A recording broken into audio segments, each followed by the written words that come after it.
Bonjour à tous, j'espère que vous allez bien. On se retrouve aujourd'hui pour un tout nouveau type de contenu qui est le podcast. En fait, ce qu'il se passe, c'est que ma caméra est en panne. Donc elle est partie au service après-vente chez Sony et je suis 3 semaines sans caméra. Alors j'ai une amie qui va me prêter la sienne. Mais en attendant, je ne peux pas vous faire du contenu parce que je n'ai pas encore vu ma copine. Et je me suis dit, mais en fait, pourquoi ne pas vous faire un podcast ? Parce que je suis moi-même grande consommatrice de podcasts et j'aime beaucoup écouter des podcasts quand je cuisine, quand je couds, quand je prends ma douche, quand je me prépare le matin. Bref, et je trouve qu'en fait, ça permet de créer du lien avec le créateur de contenu qui parle. Et en fait, j'aimerais bien qu'il y ait ça entre nous, que peut-être vous appreniez à me connaître un petit peu plus et qu'il y ait aussi du contenu moins travaillé que mes vidéos, ce pourquoi vous me connaissez déjà. Alors aujourd'hui, pour le premier épisode de ce nouveau podcast, j'espère qu'il y aura d'autres podcasts, je vais voir comment il est reçu. Mais j'aimerais beaucoup vous parler de comment évoluer vers l'élégance et ne pas avoir peur du jugement des autres. C'est une question que vous me posez régulièrement en message privé sur Instagram. Vous avez envie d'être élégant ou d'être élégante, mais vous avez peur que ce soit mal reçu par votre entourage. Vous avez peur de vous faire juger, vous avez peur d'être différent, que ce soit vu comme un acte de snobisme. Vous avez peur de la réaction de vos amis aussi, de votre conjoint, pas que de la famille. Et je pense que c'est important d'en parler, parce que finalement l'élégance ce n'est pas juste faire en sorte qu'on évolue nous-mêmes, mais c'est aussi faire évoluer notre entourage. Alors, c'est quelque chose dont je vais être assez à l'aise de parler, parce que si vous connaissez un petit peu mon histoire, je ne suis pas du tout née dans le milieu de l'élégance.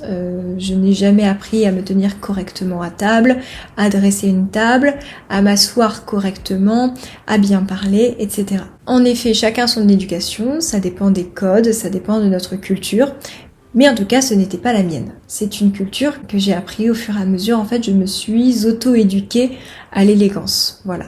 Donc c'est aussi pour ça que je fais du contenu sur l'élégance, c'est parce que je veux vous montrer que vous aussi, vous pouvez vous auto-éduquer comme moi je l'ai fait. Maintenant, comment faire pour s'auto-éduquer et le faire accepter à nos proches en fait ? Je pense que la question à se poser réellement, c'est est-ce que vous acceptez de changer ? Est-ce que vous assumez de changer et de devenir quelqu'un d'élégant ? Peut-être que vous appréhendez la réaction de vos proches parce que vous-même, il y a quelque chose qui vous dérange là-dedans. Et je pense que c'est cette question-là à se poser. Par exemple, avant, je rejetais ces codes, cette éducation. Pour moi, ce n'était qu'un truc de bourgeois, alors que j'avais tort, hein, c'est surtout un truc d'aristocrate, surtout, et les bourgeois ont copié après. Mais bref, voilà, je voyais ça comme quelque chose de prétentieux, si vous voulez. Et j'éprouvais une certaine haine, un certain mépris à ces codes-là et aux gens qui le respectaient. Et en fait, peut-être que vous êtes dans cette même situation, peut-être que cette haine, c'est pas forcément vous qui l'avez, mais peut-être que les gens autour de vous disent des choses pas cool de ces personnes qui sont finalement élégants. Par exemple, j'ai une copine qui a sa meilleure amie qui regarde toutes mes vidéos et donc qui met en application ce que je dis.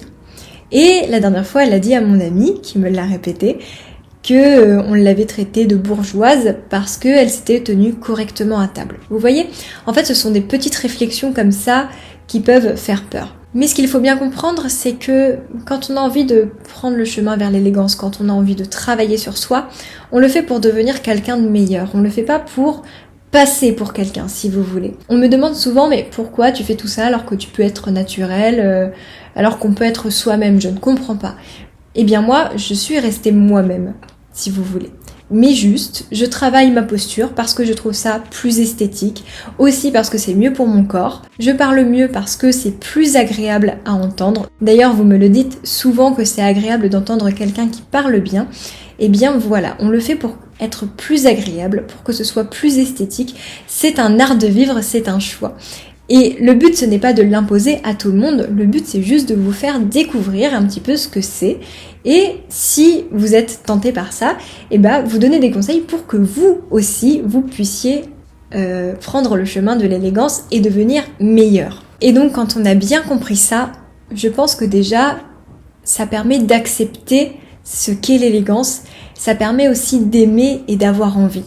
Et ainsi, quand quelqu'un va nous faire un reproche, va nous dire tu te prends pour un bourgeois, etc., en fait, si vous avez bien compris ce qu'est l'élégance, vous pourrez lui répondre, vous pourrez lui dire mais pas du tout, je fais ça parce que je trouve ça plus joli. Vous voyez ce que je veux dire ? Vous pourrez mettre en avant l'art de vivre plutôt que de faire semblant, de se faire passer pour je ne sais quoi. Et surtout, ce que j'essaye de faire dans mes vidéos, c'est de vous apporter le pourquoi du comment. Pourquoi ces codes existent ? Et je pense que quand on comprend les usages, quand on comprend l'histoire, pourquoi on se tient ainsi, pourquoi on doit faire ci, on doit faire ça, après c'est bien plus facile déjà à mettre en pratique pour nous-mêmes, mais surtout à expliquer que non, en fait on fait ça, c'est une tradition, et quand on aime la tradition, on n'a qu'une envie, c'est de la pratiquer et de la faire perdurer, et donc en la transmettant, ce que je fais, et ce que j'espère vous aussi ferez auprès de vos enfants, auprès de vos amis. Ensuite, il y a autre chose qu'il faut bien comprendre, c'est que l'élégance est un état d'esprit. Vouloir s'élever est un état d'esprit. Quand j'étais en études supérieures, une prof nous disait chaque jour, en classe, dans la vie, il y a 2 types de personnes. Il y a ceux qui subissent leur vie et ceux qui sont acteurs de leur vie. Soit tu subis ta vie, tu te plains, tu te dis bah oui mais c'est pas de ma faute, j'ai pas eu de chance, ceci, cela. Soit tu es responsable. Je pense que dans la vie, on a tous des événements qui nous attristent. Personne n'est exclu de perdre un proche. Personne n'est exclu d'être malade. Tout le monde peut échouer. Mais ce que je veux dire, c'est que soit on choisit de se placer en tant que victime, et là, oui, ça va être très difficile, soit on choisit d'être responsable. Et ça, c'est quelque chose qui est difficile, mais finalement, c'est comme ça qu'on, je pense, réussit dans la vie, qu'on réussit à atteindre ses objectifs. Bref, je vais revenir à ce que je disais, parce que là, je me suis un petit peu perdue. Et bien, pour l'élégance, c'est pareil. Soit on aime regarder l'élégance de loin, on trouve ça quand même joli, mais on est quand même bien dans son petit confort. Oh, tu te rends compte, après je pourrais plus porter des jeans tous les jours, et puis des baskets tous les jours, et puis je devrais me coiffer, et puis je devrais faire un petit effort. Oh, tu te rends compte, après je pourrais plus m'étaler dans le canapé. Soit, on prend les choses en main, et on dit, allez, ce chemin vers l'élégance, ça va être dur, il va falloir travailler, mais à la fin, je pense que j'aurai un certain charisme, et surtout, j'apprécierai qui je suis. Je pourrais me regarder fièrement dans le miroir et je pourrais marcher avec beaucoup d'aisance parce que je sais que le matin j'ai fait un effort, parce que je sais que je suis bien habillée, parce que je sais que je suis bien coiffée et je pourrais quand même m'étaler dans le canapé tranquille quand je serai seule, mais au moins je saurais bien me tenir quand je serai chez mes beaux-parents par exemple. Et en fait c'est ça l'état d'esprit. Et il faut bien comprendre que cette histoire de soit subir, soit d'être responsable s'applique chez les autres. Il y a beaucoup de gens qui finalement subissent. Alors, après, on peut choisir de subir certains aspects de notre vie et d'être responsable d'autres. Vous voyez, par exemple, on peut subir de rester dans le même travail parce que c'est notre sécurité, on a des enfants, donc il nous faut un toit et à manger à la fin du mois, mais à côté d'être responsable dans sa relation amoureuse et de refuser qu'on nous parle mal et donc de quitter la personne. Bon, c'est un exemple aléatoire. Et bien maintenant, je vais transposer ça à l'art de vivre aux bonnes manières. Il y a des personnes qui ont toujours eu cette éducation, qui ne connaissent que ça. Je parle d'une éducation, par exemple, où on parle familier, où on se donne des bonnes grosses tapes dans le dos. Et en fait, ces personnes pensent qu'elles ne pourraient jamais y arriver. D'ailleurs, ces personnes disent souvent que l'élégance est innée. Soit on l'a, soit on ne l'a pas. Et je ne suis pas d'accord. L'élégance, ça s'apprend, c'est une éducation. Les gens qui sont élégants, qui l'ont toujours été, c'est parce que leurs parents, leurs profs, je ne sais pas, l'entourage leur a appris à bien se tenir, à bien parler, à bien se comporter. Mais vous vous doutez bien que si des professeurs ou des parents apprennent ça à leurs enfants, nous aussi on peut l'apprendre quand on est adulte. Mais c'est quand même beaucoup plus facile de se dire que l'élégance on l'a ou on l'a pas, bon bah on l'a pas, tant pis, on fait pas partie de ces gens-là, donc on laisse tomber, on n'essaye même pas. Ces personnes-là ne sentent que ce n'est même pas possible d'apprendre à être élégant. Et puis à côté, il y a des personnes qui, comme vous et moi, je pense, parce que si vous écoutez ce podcast, si vous me suivez, Je pense que vous y croyez, vous croyez que vous pouvez le faire. Et moi, je crois en vous, je sais que vous pouvez le faire. Ce n'est qu'une question de travail, c'est comme tout. C'est comme la couture, c'est comme l'aquarelle, c'est comme la cuisine. On peut tout apprendre. Il faut juste travailler et le vouloir, y mettre de la bonne volonté. Et nous, par rapport à ça, en fait, on est responsable. On se dit, ouais, ça nous plaît. Eh bien, si ça nous plaît, on va apprendre, on va y aller. Et puis, on va travailler dur, c'est pas grave. On va se tromper, on va faire des erreurs. Mais on va y arriver, on va finir par y arriver. On ne sera peut-être jamais parfait, mais au moins, on va devenir meilleur. Et c'est cet état d'esprit dont vous avez besoin pour progresser et pour contrer en fait tout cet entourage qui pourrait être un petit peu réticent à votre évolution. Après, attention, parfois vous pouvez penser que vos proches vont dire quelque chose, ça ne va pas leur plaire. Et laissez-moi vous dire que peut-être que vous vous trompez. Peut-être que ces personnes vont être contentes que vous leur appreniez de nouvelles choses, que vous ayez de nouveaux sujets de conversation à table. Le tout, c'est de ne pas le faire avec prétention. Il faut y aller doucement, il faut expliquer, il faut donner de l'information. En fait, il vaut mieux être dans le partage plutôt que d'imposer et d'être intolérant. Par exemple, si demain vous apprenez l'art de la table, eh bien, vous allez pratiquer l'art de la table, mais en famille. Si vous mettez bien la table, mais pas votre frère, eh bien ce n'est pas grave. Vous pouvez lui dire « Ah tu sais, j'ai vu dans cette vidéo qu'on mettait le couteau à droite parce que les chevaliers, comme ça ils pouvaient se défendre avec leur main droite, c'est comme l'épée, ça se met à droite. » Eh bien en fait il va être beaucoup plus intéressé et réceptif que si vous lui dites « Ah mais pourquoi tu mets le couteau à gauche, ça se met à droite, t'y connais rien. » Vous voyez ce que je veux dire. Voilà, donc essayez peut-être d'avoir une approche plus académique et voyez comment ils réagissent.